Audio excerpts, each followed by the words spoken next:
Good morning.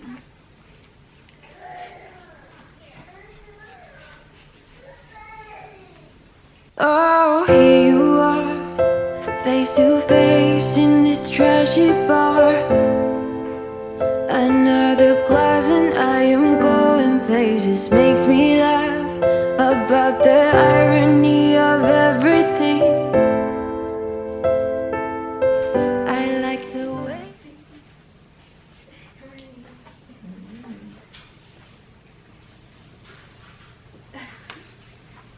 What time did you make the appointment? What appointment? With the cats? Oh, they had canceled it. Oh, I was like, oh my gosh. I probably missed it for a week. You're thinking I don't really care about the music on the dance floor. I don't really mind all the smoke is in the bathroom. I don't care at all, baby. You got my attention. So you were saying, oh no, I don't see the logic of things. It's quite a lonely world that we're living in. Oh baby, you are something special, I'm sure. Everything makes total sense when you're next to me.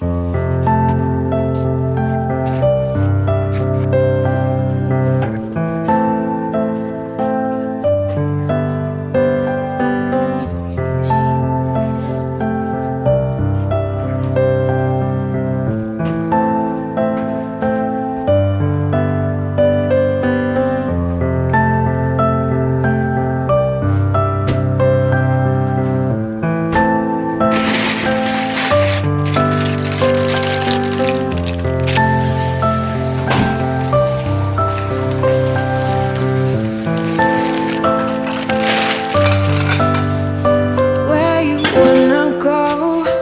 I am all about adventure time.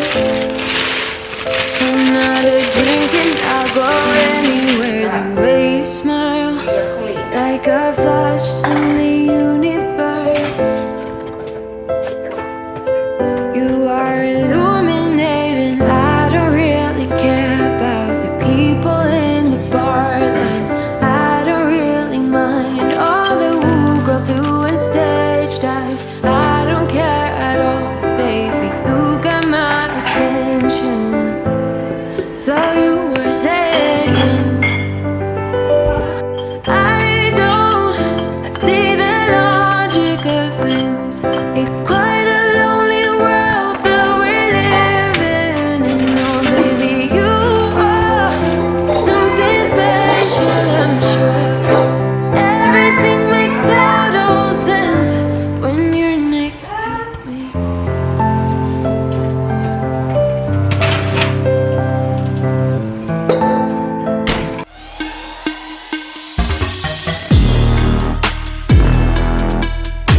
Morning, family. October 4th. We're rocking and rolling. Morning, family too. Phoenix here. We're rocking and rolling, y'all. We're on day 4. The kids are fed. And yesterday, y'all, we were literally lazy. Which is good because the reality is we have to work today. So whenever we have to work, we're kind of like, if we can chill and relax for the day, that's what we want to do. So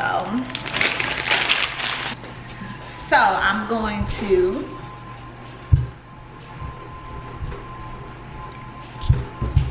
make me some coffee, figure out what I'm going to eat for breakfast. I really want a potato bowl, but we don't have any potatoes, so I need to decide if I want to wait. Lonnie actually went to Costco's, so I feel like I got some on my nose. So I'm trying to decide if I want to wait for him to get back and eat then or what. So anyway, I'm gonna make a coffee and maybe we'll sit and chat while I wait for him to get back. We're gonna do an unconventional Sunday school chat on this vlog. So this Sunday I want to chat with you guys about what curriculums I'm still using or willing to use again, because I get asked a lot on my past videos if I'm still using certain curriculums. And so I wanted to sit with you guys and chat about curriculums that I do continue to use or will continue to use in the past or in the future. So we'll start with Abeka, which is one that I get asked a lot. Am I still using Abeka? So here's the thing about Abeka. I really did like Abeka. As a brand new homeschooling mom, I love the fact that Abeka was laid out, structured, gave me everything I needed. I got the entire curriculum. It literally walked me step by step with how to do stuff. I like the fact that it did start out teaching cursive, and they kind of explained why they went that route. Like the curriculum itself and the layout for me for early ages, like kindergarten, first grade, second grade, it was great. And I recommended it all the time. Here's the thing. As I got more comfortable homeschooling my kids and started getting into later generations of homeschooling, I started to notice other things because I was more comfortable. So I wasn't just looking for structure and for you to tell me how to teach, because that part I felt more comfortable with and I had it under control. So I started noticing things like the representation in Abeka. Like there were hardly any little, black kids, like the drawings and cartoonists and things like that. And that was slightly alarming for me because my kids are looking at this, and for me, representation matters. Of course, when I was brand new, I wasn't thinking about that because I was just worried about teaching my kids. But as I got more comfortable, the things that I started to care about and worry about changed and evolved. And so representation became one of those things. And I was just like, okay, I don't appreciate that about Abeka. And so it made me branch out and start looking into other types of curriculum, on top of the fact that my kids, each one of them needed something different. So that was the first thing with Abeka. So I never used Abeka beyond second grade. Second grade was the furthest that I went with Abeka. Now,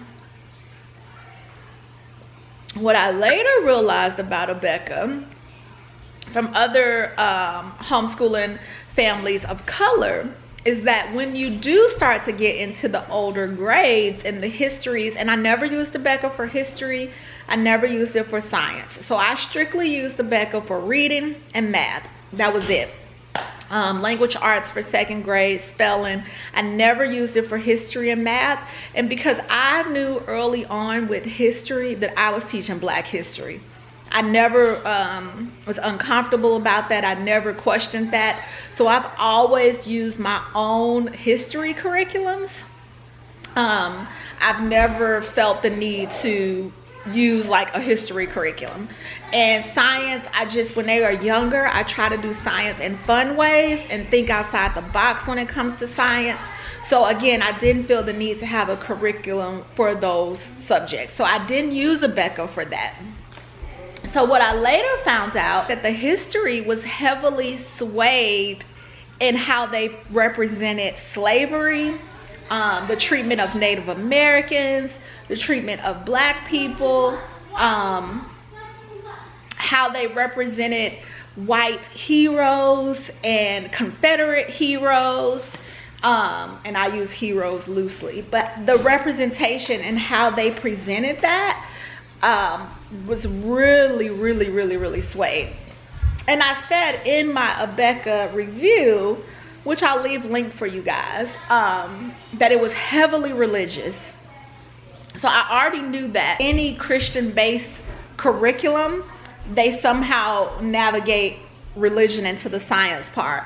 That was one of my things that I did not like with exploring astronomy, apologia, when we did astronomy with them, we really liked astronomy, but we didn't like how, you know, it was so heavily religious. And so I just kind of left that part out, or sometimes we would discuss it and discuss, you know, how this affects other religions and other people and things like that. And so it would open up communication for me and my kids, and for them to ask questions. So sometimes I would leave it out, and sometimes it would pose a space for them to explore and ask questions. But when it comes to teaching history and you planting seeds of slavery being accepted from the Bible standpoint, and Black people being saved from slavery because they became Christians, man, y'all, like, that just crosses the line for me.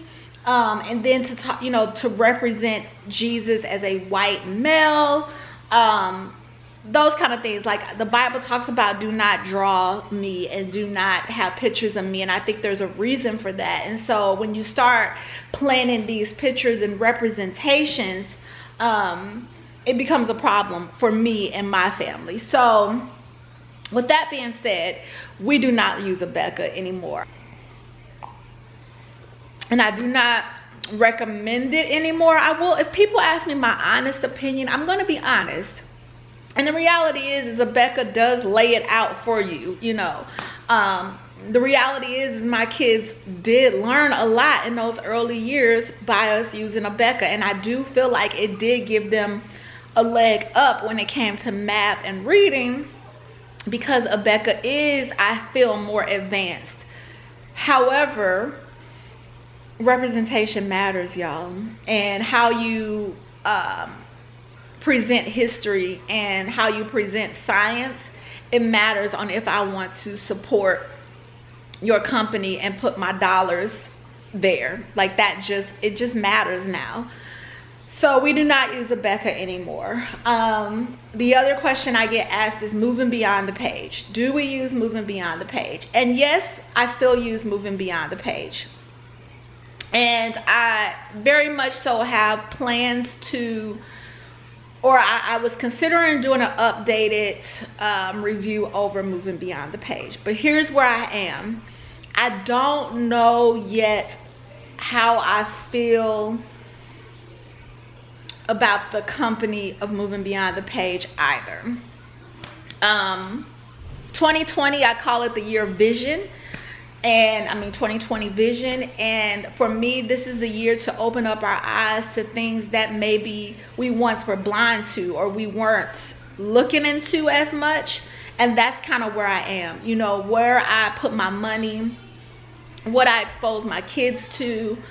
All of that matters now. It always mattered, but more for me now than ever before in 2020. And so while I do really like moving beyond the page, I'm kind of in a standstill with them right now because I don't quite know where they lie. Now, moving beyond the page is more of a secular curriculum, so they do not talk a lot about religion, which is one of the reasons that I did like it. Where I am in my teaching is different. So I'm not sure yet if we will continue with moving beyond the page. I've always alternated with moving beyond the page just because it requires so much planning on my part. I have to put so much work into it. And so I've always alternated. 1 year I'll use it, 1 year I won't. 1 year I'll use it, 1 year I won't. So I've always done that with them. So this being an off year would have been normal anyway, but it's given me a chance to really dive into will we continue to use this curriculum with my younger kids as they get there. And honestly, I don't know, you guys. I don't know where I am with that. I am an affiliate with them right now, so you know, and that's because I truly believed in their curriculum, and I felt like it was a great curriculum, and I still feel that way, y'all. But again, representation matters, and where you stand on basic principles such as Black Lives matters to me, because if I'm giving you my dollars and I'm endorsing you, then my life should matter, right? My kids' life should matter to you. And if it doesn't, if it's a gray area for you, then yeah, so I don't know. But if I do a review over them, if you guys see on my channel that I'm doing a full review, then you know that I figured it out, and obviously I'm okay with where we are. But right now I'm on the fence. I don't know. That's my honest answer. I don't know if I will continue to use it, so I will keep you guys updated on that. Teaching textbooks, I still use them. You know, I think it becomes different when you're working with a math. You know, when you're working with a math, unless you're with a curriculum like a Becca, it becomes, or Bob Jones, it almost becomes virtually impossible to incorporate religion or social issues. Of course, you can still always do it. I mean, there's always a way to incorporate race and religion into something, but it becomes a little more difficult. And with teaching textbooks, with us using their online curriculum, there's not the idea of representation. Their little characters that the kids can pick are animal based, so it's not, you know, where you have to pick a kid to represent you. It's animal based. Most of the questions that they ask as far as word problems, they just say names. It's not, you know, anything that becomes race or religion or anything like that. As far as the company, I don't really, I mean, I haven't researched them. I haven't had a need to or a feeling to research them. They haven't done anything that has made me feel like, maybe I need to look more into teaching textbooks. If you guys know something that I don't know, please inform me, enlighten me, because I'm always wanting to know and I'm always open to learn. But as of now, there hasn't been anything with them that I felt like, maybe I should look more into this. So moving beyond the page, if you're wondering, I do follow them on social media, and they posted a photo of a statue of a Confederate leader, and they called this person a hero. They talked about that from that standpoint, and this was right around the time when cities and states were deciding to remove these statues and take them down. And so for me, that almost said in an undertoned way that you support these Confederate men and what they stood for, and in turn support slavery or supported slavery or felt like it was okay. And so that was what was alarming for me, was that photo. I was kind of like, you know, and then there wasn't anything said around Black Lives Matter. Not that I feel like companies are obligated to speak out on social justice, but to post a picture of a statue of a Confederate leader and be silent in another area, it made me cringe. You know, it kind of made the hairs on my arm stand up a little bit, and that was alarming to me. I have not seen anything like that with teaching textbooks, partly because I don't follow them on social media, so maybe I should. I will say I've had nothing but great experiences with teaching textbooks. When I've called them for customer service issues, they have been awesome and wonderful, and you know, just very pleasant to deal with. And so I still use it. As of now, I still use it. I still love it. My kids still love it. There are no real issues with teaching textbooks. It has been a lifesaver. And so I'm praying and crossing my fingers that the company is a great company. So yes, we still use teaching textbooks to this day, every day. And I will continue to use teaching textbooks until my kids do not like it, or I find out that they don't really want my money. So new curriculums that I've added. So I've talked a lot on my channel about Goose Goose Duck. If you guys have not seen my reviews over that curriculum or how I turned it into a semester long, I will leave them linked for you guys. And like I said, I'll try to leave links to all of these curriculums so you can see them in details. Some of the videos are so old, y'all. So, you know, but so Goose Goose Duck is a new, and I call it a curriculum that we have incorporated. It is history based and it is Black history based, and I love it. I love everything about it. My kids love it. Full disclosure, the creator of the program did reach out to me and sent me a couple of activity packs for free to try out, to see what we thought about them. And y'all, like, I was dead set sold on this curriculum. We love it. We really genuinely love that curriculum. So that is a new one that we have incorporated for history. And again, I'm using that for my K through 4th grade. My 8th grader even uses it a little bit. He sits in with us on it. There are parts of it that I do with him. It's just a great way for your kids to learn about people that you wouldn't have necessarily taught them about. You know, we all know the Martin Luther Kings, the Rosa Parks, the Malcom X's, the things like that. But Gwendolyn Brooks, like, we didn't know. I wouldn't have taught my kids about her. So it's just a great way to incorporate fresh and new Black history figures into your lessons. So that is a new one that I've added to our stash of curriculums. What other new ones have we added, if any?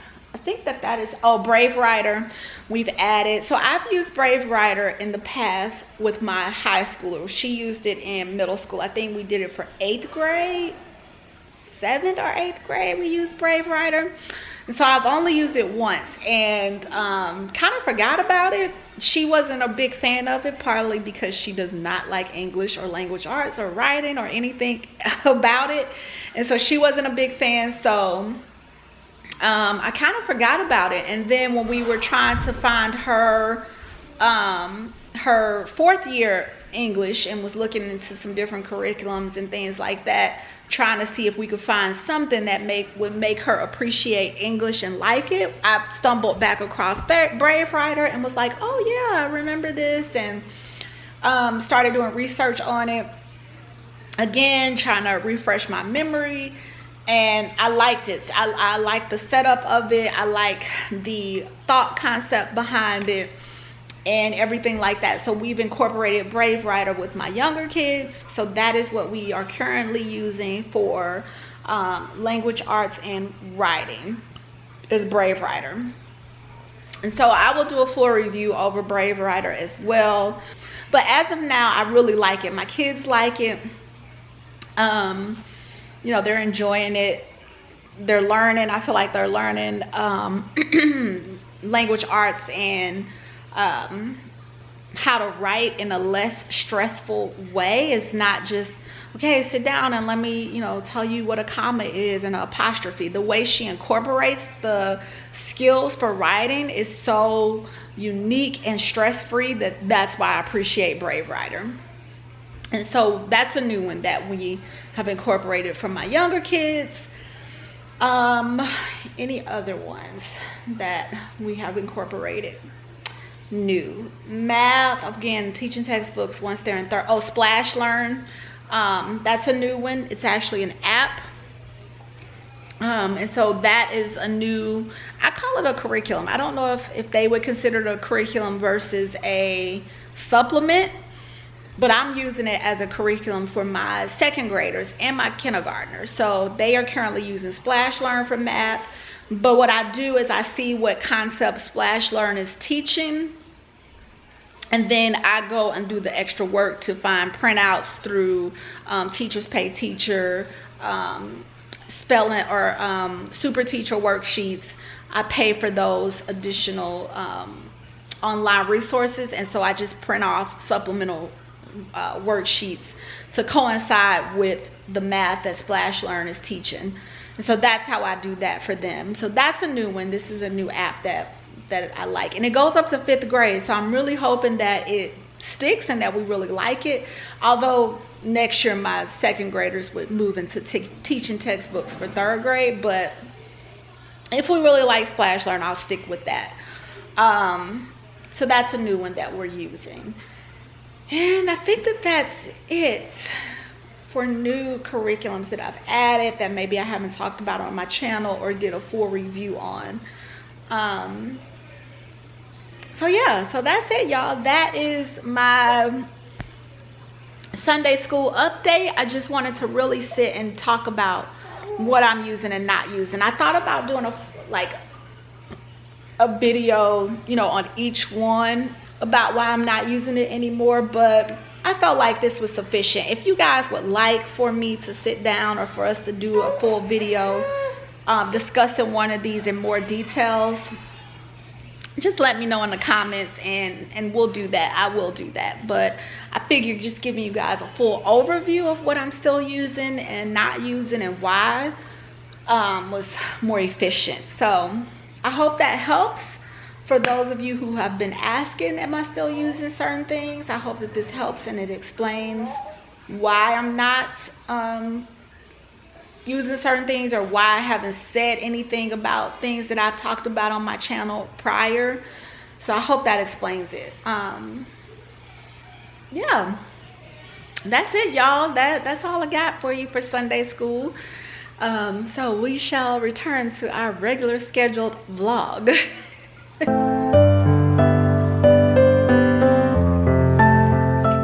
Okay, so I want to show y'all their lunch for today.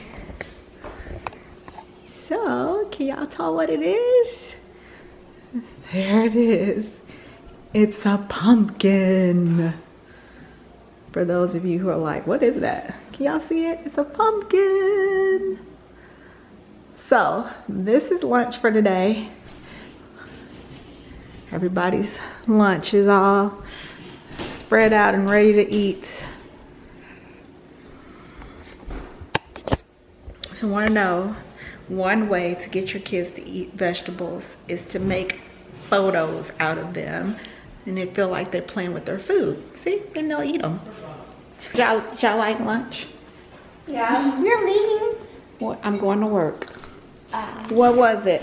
A pumpkin. A pumpkin. It was a pumpkin. We're gonna go Halloween. Yep.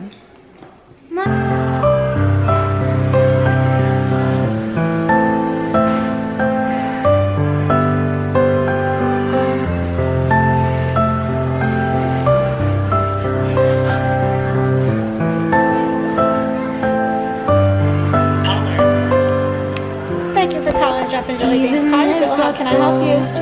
I could never let you go. I am not so sure you believe. Yes, ma'am. We're closed every Monday for deep cleaning. Yes, ma'am. For deep I cleaning. will never let you Yeah. Yes, ma'am. Every Monday, but we'll be open Tuesday 10 to 5, and we have college Tuesday between 10 and 12. see the No logic problem. of Thank things. you. It's Okay. quite a lonely world. We are just wrapping up, cleaning up after the party and getting everything all cleaned up, and then we are going to head out and take it all home and eat some dinner and then come back tomorrow. So that's what we're doing. That's it, y'all. That was our Sunday. I hope you guys enjoyed our Sunday school chat and hanging out with me again today. And I will see y'all again tomorrow. Love y'all. Bye.